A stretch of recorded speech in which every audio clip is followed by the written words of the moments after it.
The bus ride from the countryside to the city took almost 4 hours. Margaret sat by the window, watching the fields slowly give way to buildings and busy streets. She clutched her old brown purse tight against her chest, feeling the audition paper crinkle inside every time the bus hit a bump. Her daughter had printed it out for her last week, and she must have read it 100 times by now. Margaret was 47 years old, though some days she felt much older.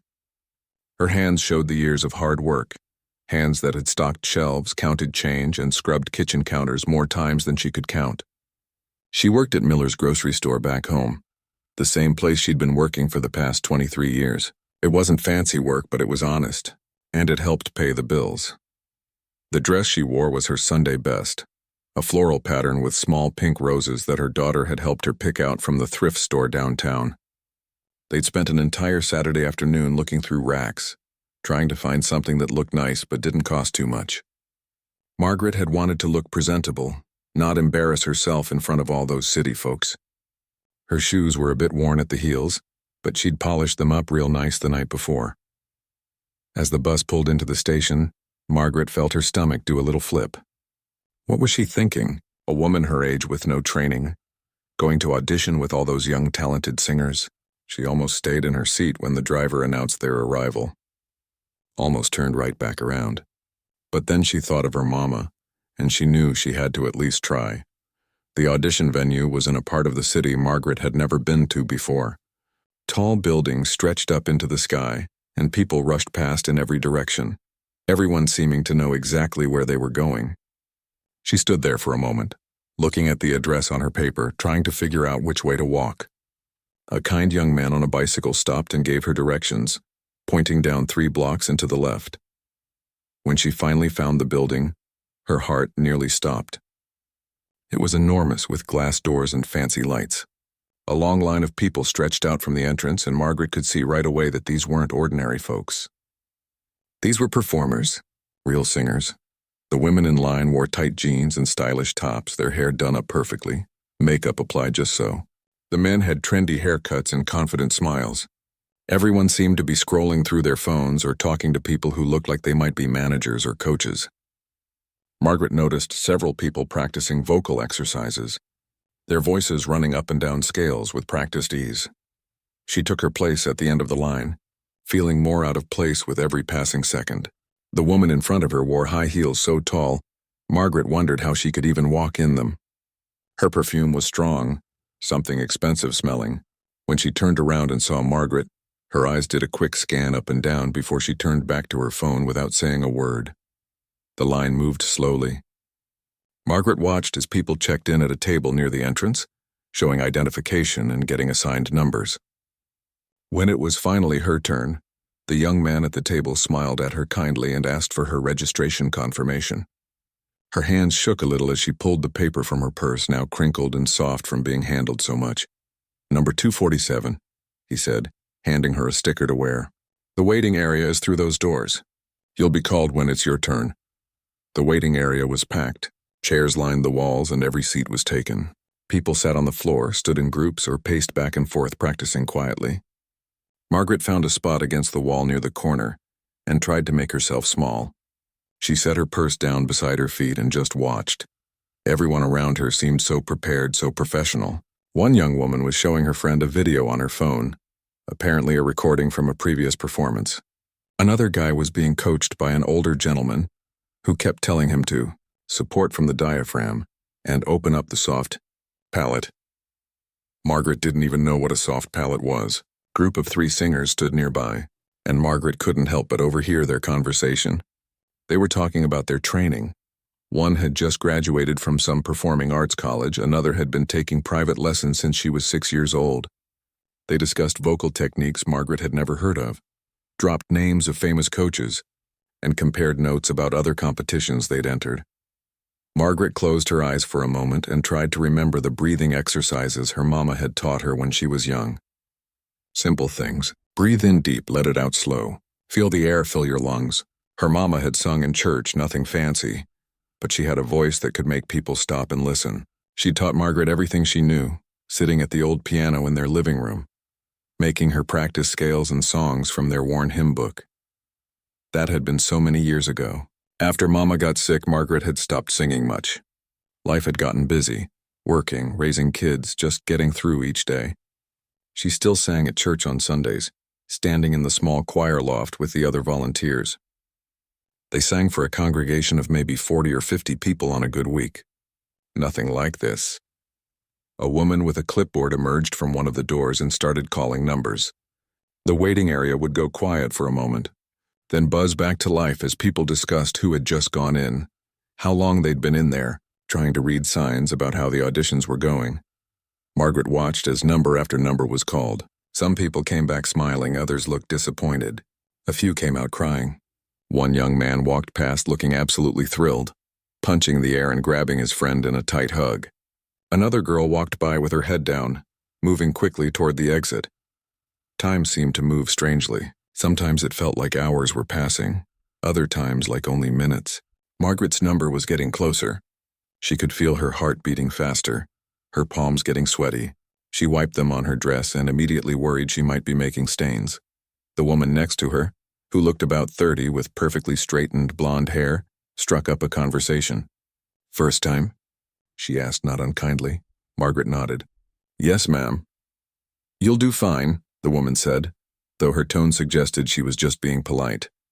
"Just remember to breathe and don't let the nerves get to you." "Thank you," Margaret said quietly. The woman went back to her phone, and Margaret sat there thinking about the song she'd chosen. It was a big song, an aria she'd fallen in love with years ago when she heard it on the radio.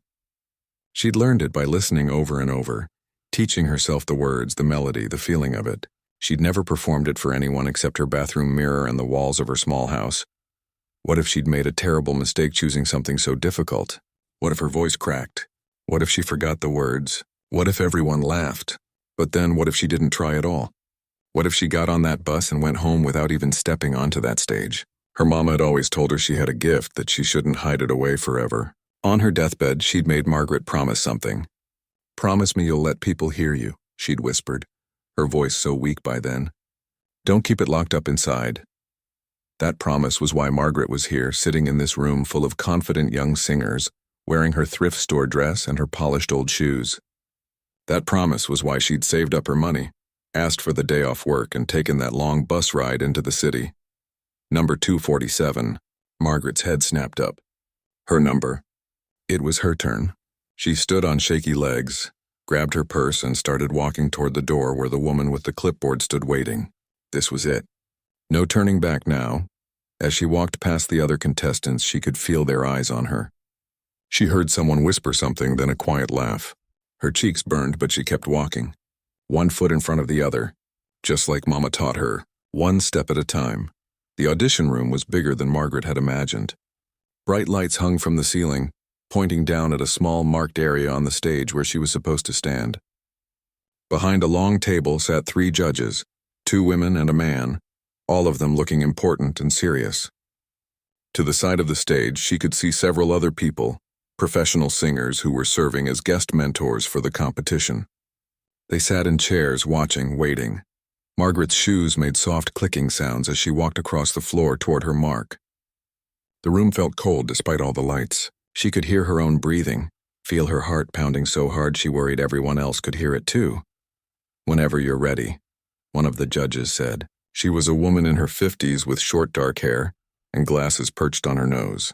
She held a pen over a notepad ready to write. Margaret cleared her throat. "Hello, my name is Margaret Rose. I'm from Millbrook, about 4 hours from here. I work at the grocery store there, been working there for 23 years now." She saw the judges exchange glances. One of the guest singers to the side leaned over and whispered something to the person next to them. Margaret caught the tail end of a smirk. The male judge, younger than the others with styled hair and an expensive-looking suit, leaned forward. "And what brings you here today, Margaret?" "Well, I've always loved singing," Margaret said, her voice quiet. She hated how small she sounded. "My mama taught me when I was young, and I sing at church every Sunday. I just thought maybe I could try something bigger. Something more," another whisper from the guest singers. This time Margaret definitely heard a small laugh, quickly covered. Her face grew warm. "And what will you be singing for us today?" the woman with glasses asked. Margaret took a deep breath. "I'll be singing Nessun Dorma." The moment she said it, she knew she'd made a mistake. Not because it was the wrong choice, but because of the reaction it got. The guest singers didn't even try to hide their amusement this time. One of them, a young woman with jet black hair pulled back in a tight bun, actually covered her mouth with her hand, but her shoulders were shaking with silent laughter.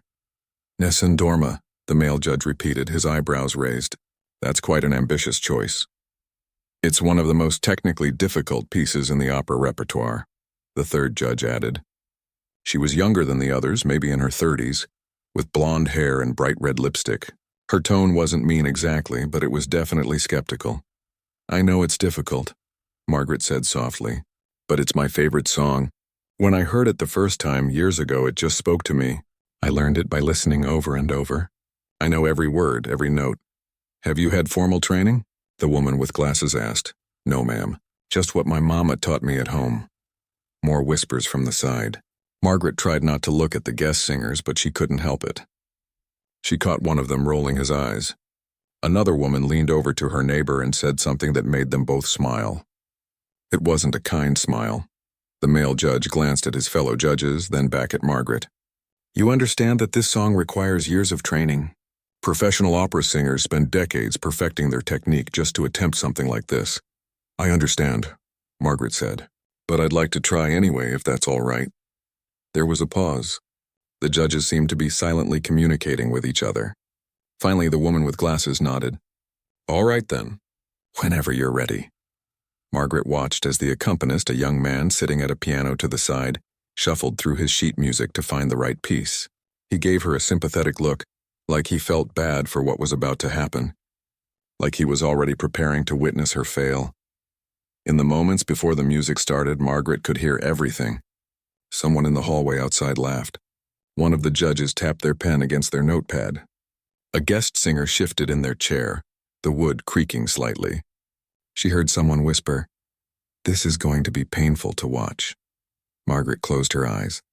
She thought about her mama, lying in that hospital bed during those final days.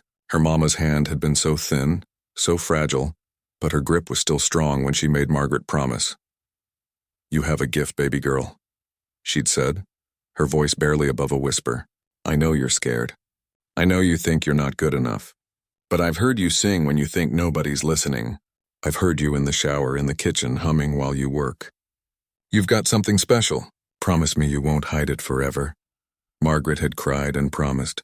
And now here she was about to honor that promise in front of strangers who already thought she was a joke. The music began. The opening notes of the piano filled the room. That familiar melody she'd listened to hundreds of times. Margaret kept her eyes closed, letting the music wash over her. She thought about every time she'd sung this song alone in her car on the way to work. Every time she'd performed it for her bathroom mirror. Every time she'd felt the emotion of it swell up inside her chest until she thought she might burst.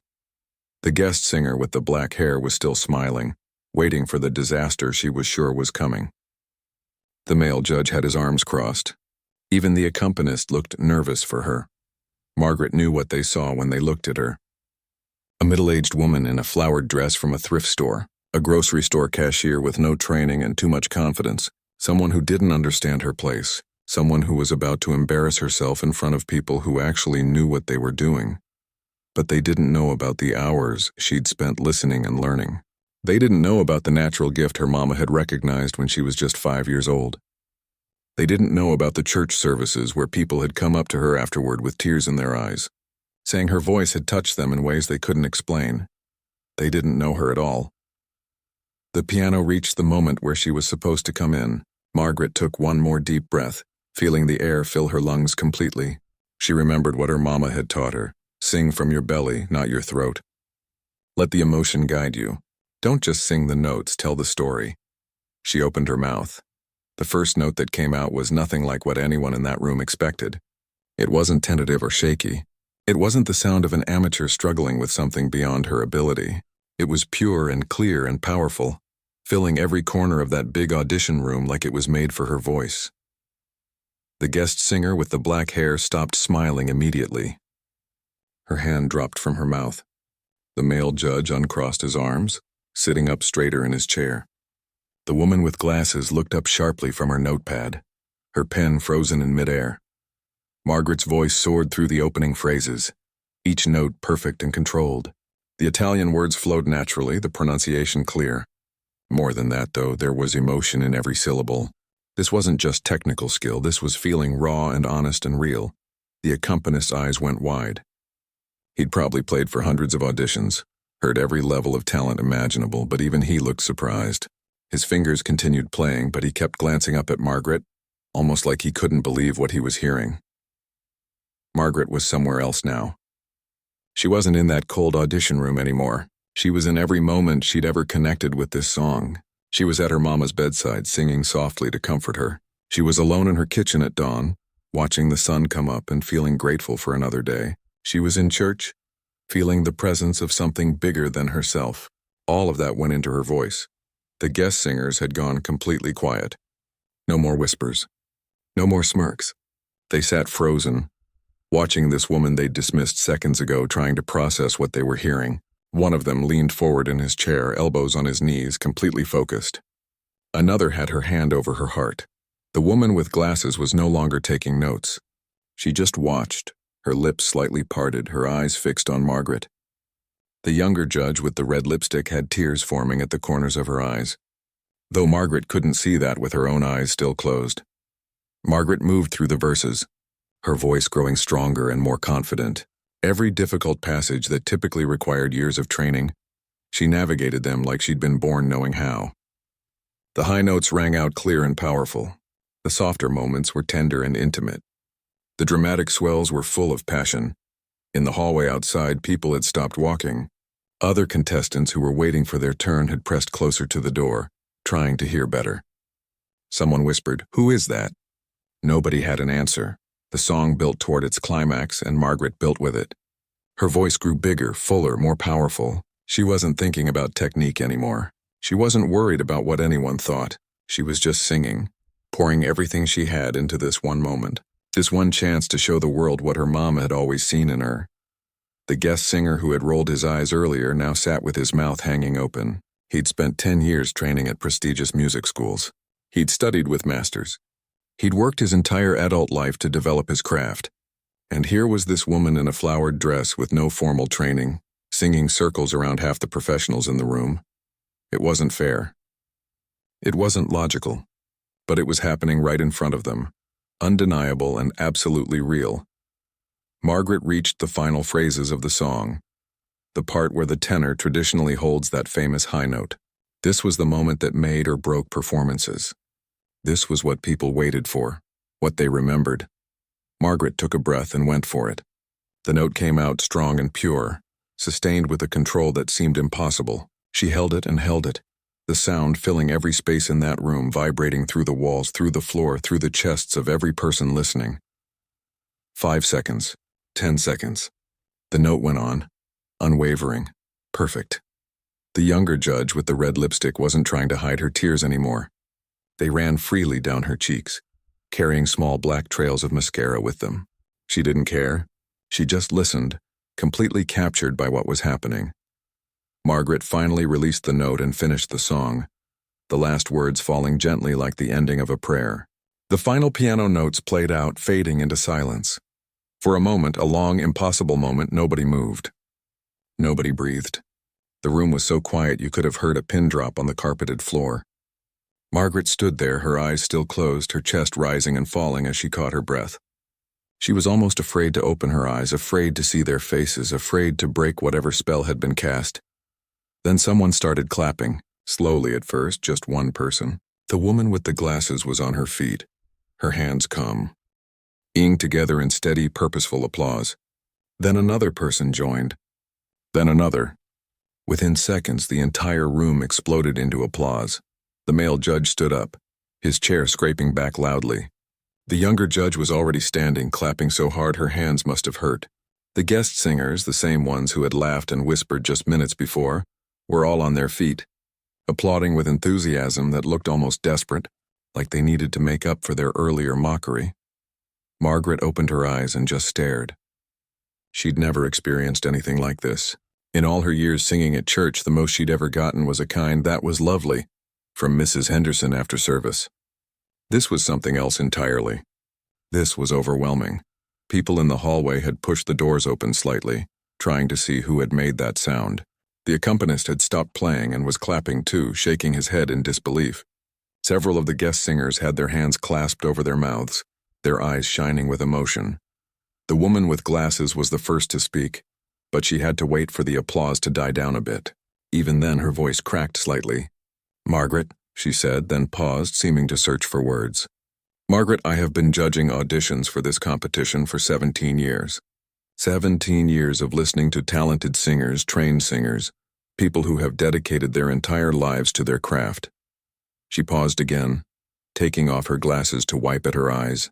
"I have never in all that time been so completely wrong about someone in the first 30 seconds. I looked at you and I made assumptions. I'm not proud of that, but I'm being honest. I thought this was going to be. Well, I thought we were about to be kind when we rejected you." The male judge jumped in, still standing, his hands gripping the edge of the table. "Where did you learn to sing like that? You said you've had no formal training?" Margaret shook her head, still trying to process what was happening. "No, sir. Just my mama. She taught me at home on our old piano. She showed me how to breathe, how to feel the music. But we didn't have money for real lessons or anything like that." "That's impossible," one of the guest singers said from the side.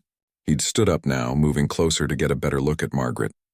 He was a tall man, probably in his early 30s, wearing all black. "I'm sorry, but that's impossible. The technique required for Puccini, the breath control, the placement, these are things that take years of study to develop. You can't just pick that up from listening." Margaret didn't know what to say to that. She just shrugged slightly. "I don't know about technique and placement and all that. I just sing what I feel, what I hear in my head." The younger judge was wiping her face with a tissue someone had handed her.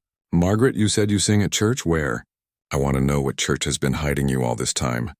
"Little White Chapel in Millbrook," Margaret said. "Grace Community. We've got a small choir, maybe 8 of us on a good Sunday. We sing hymns mostly. Sometimes a contemporary song if Pastor Mike picks one out." "And nobody ever told you that you should be singing professionally?" the woman with glasses asked. "Nobody ever said you should audition for things, get proper training?" Margaret thought about that. People always said nice things after church, said they enjoyed the music. But Millbrook isn't the kind of place where people think about professional singing. Most folks there are just trying to get by, you know? Work their jobs, raise their kids, pay their bills. Dreams like this feel like they're for other people, people from the city, people with money and connections. The room had gotten quiet again, but it was a different kind of quiet now, not the tense waiting for disaster quiet from before. This was a thoughtful quiet, people absorbing what she'd said, understanding what it meant. One of the guest singers, a woman with curly red hair, spoke up. Her voice was gentle. "I trained at Juilliard for 4 years. After that, I did 2 more years of private study in Italy. I've spent more money on voice lessons than most people spend on a car." "And Margaret," she paused, her voice thick with emotion, "you just walked in here and sang better than I could on my best day." I don't know whether to be inspired or absolutely devastated. A few people laughed at that, but it was warm laughter, not cruel. The tension that had filled the room earlier was completely gone now. In its place was something like awe, mixed with genuine happiness and maybe a little bit of shame from those who had judged too quickly. The male judge sat back down and looked at his fellow judges. "I think we all know what our decision is here. Margaret, we have 3 buttons in front of us. We need at least 2 yeses to move you forward to the next round." He paused for dramatic effect, but he was smiling. "I think I can safely say this is going to be unanimous." All 3 judges reached forward at the same time, pressing their buttons. Lights above Margaret's head started flashing. 3 green lights, all yes. The room erupted in applause again, and this time there were some cheers mixed in. Margaret felt her knees go weak. She actually swayed a little bit, and the accompanist jumped up from his bench, worried she might fall. But she steadied herself, pressing one hand against her chest, feeling her heart racing beneath her palm. "I can't believe this," she whispered. But the microphone picked it up. "I really can't believe this is happening." The woman with glasses smiled at her, a real genuine smile. "Believe it, honey. You earned it. Now we're going to need you to come back for the next round in 2 weeks. Do you think you can do that?" Margaret thought about her job at the grocery store. She'd have to ask for more time off, and Mr. Peterson wasn't going to be happy about it. She thought about the cost of another bus ticket, another trip to the city. She thought about her daughter who had been so excited when she told her about the audition, who had helped her pick out this dress. "Yes," Margaret said firmly. "Yes, I'll be here." As she walked off the stage, the guest singers came up to her one by one. The woman with the black hair who had laughed earlier reached for Margaret's hand. "I am so sorry," she said, and she looked like she genuinely meant it. "I was rude and dismissive, and you didn't deserve that. What you just did up there, that was extraordinary." Margaret squeezed her hand. "It's okay. I know how I must have looked walking in here." "How you looked shouldn't have mattered," the woman said firmly, "and I'm going to remember that. Thank you for the reminder." The tall man in black, the one who had said her skill was impossible, approached next. "I meant what I said up there.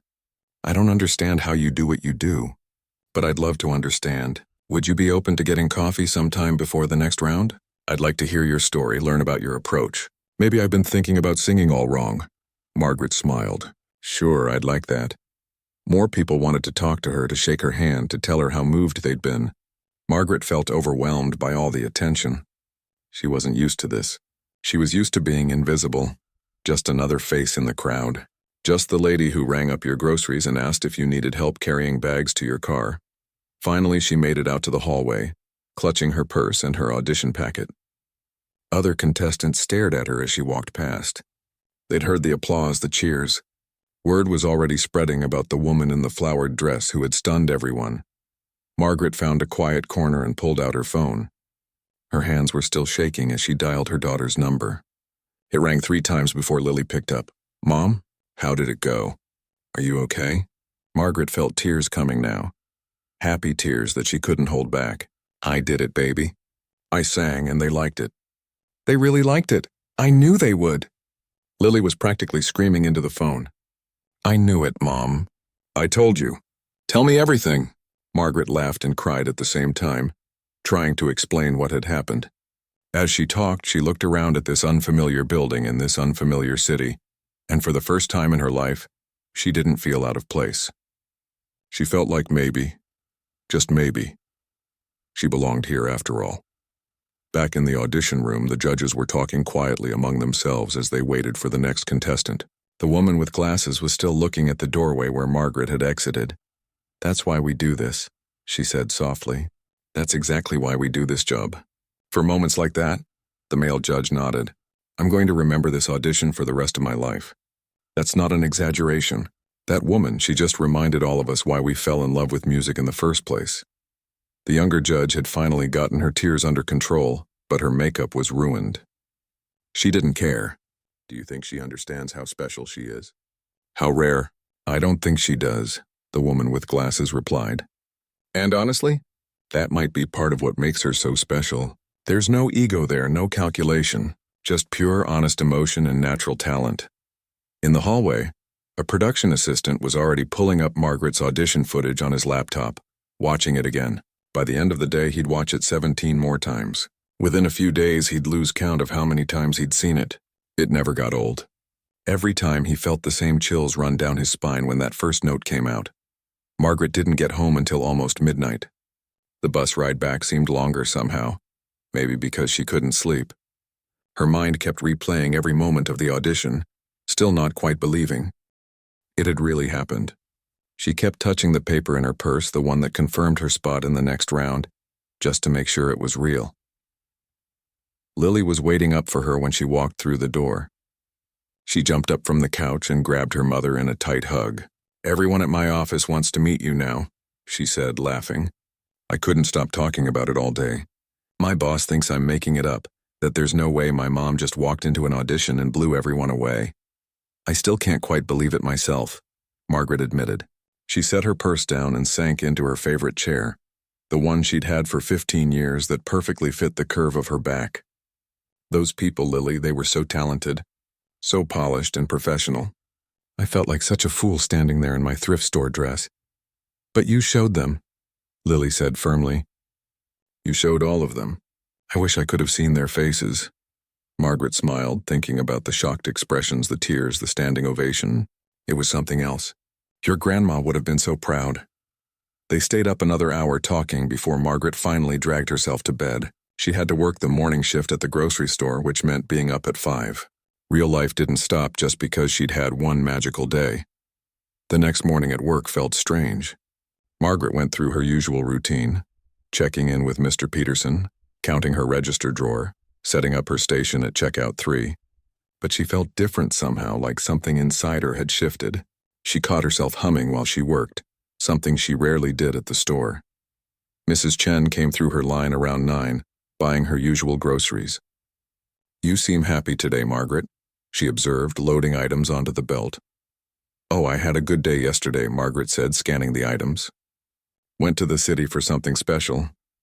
"Well, it must have been very special indeed," Mrs. Chen said with a knowing smile. "You're practically glowing." By lunchtime, Margaret had checked out maybe 40 customers, all the usual faces from around Millbrook. She was ringing up Mr. Davis's weekly shopping when she heard her coworker Jenny calling from the next register over. "Margaret, Margaret, come look at this." Margaret glanced at Mr. Davis, who waved her away. "Go on, I can wait." She walked over to Jenny's register where Jenny had her phone out, turned sideways to show a video. "Is this you?" Jenny asked, her eyes wide. "Please tell me this is you." Margaret looked at the screen and felt her stomach drop. It was her. Her audition. Someone had filmed it and posted it online. The video was a bit shaky, clearly recorded on a phone from somewhere in the audience, but you could hear everything. You could hear her sing. "Oh my goodness," Margaret whispered. "Where did you find this?" "It's everywhere," Jenny squealed.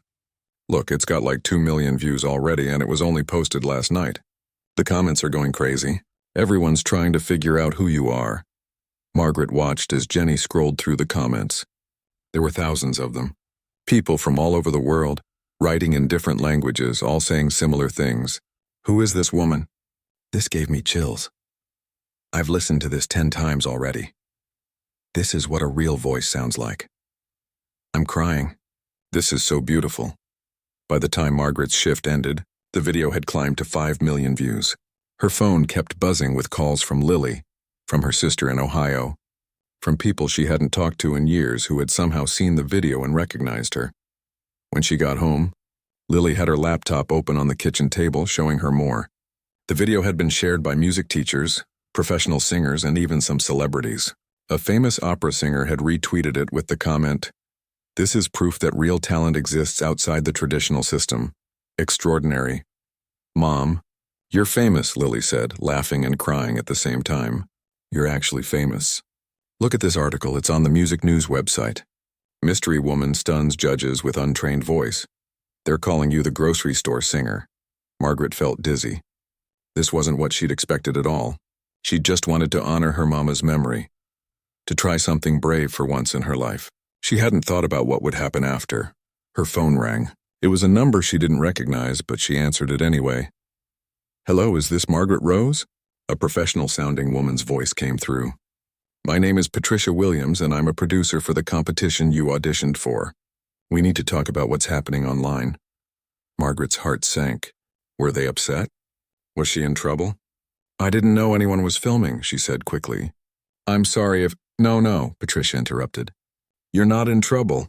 Actually, this is incredible publicity for the show. We've never had anything like this happen before. The video is everywhere. We've been getting calls all day from media outlets wanting to interview you. The show's social media accounts have gained 500,000 new followers just since this morning." Margaret sat down heavily in a kitchen chair. "I don't understand. It was just an audition." "Margaret, it was more than that. People are connecting with your story. A regular person working a regular job with this extraordinary hidden talent. It's inspiring. It's giving people hope that maybe they have something special inside them too." Over the next few days, it got bigger. National news programs picked up the story. Morning shows wanted her to come on and sing. A major record label called to talk about a possible contract. Margaret's head was spinning. She still had to go to work, still had to pay her bills, but suddenly everyone in town knew who she was. People started coming to the grocery store just to see her. They'd come through her line with just a single item, clearly not really shopping, just wanting to meet the woman from the video. Some asked for selfies. Others just wanted to tell her how much her singing had moved them. Mr. Peterson called her into his office one afternoon, and Margaret was sure she was about to be fired. Instead, he smiled at her. "Margaret, you've worked here for 23 years. You've been reliable, honest, and kind to every customer. I always knew you were special, but I had no idea you were this special. I'm still the same person, Margaret said quietly. I know, Mr. Peterson replied, but your life is about to change. I've been running this store for 40 years and I know talent when I see it. You're going to have opportunities now.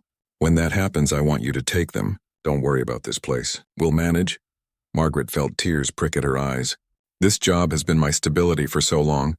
I don't know if I can just walk away. You're not walking away, Mr. Peterson said.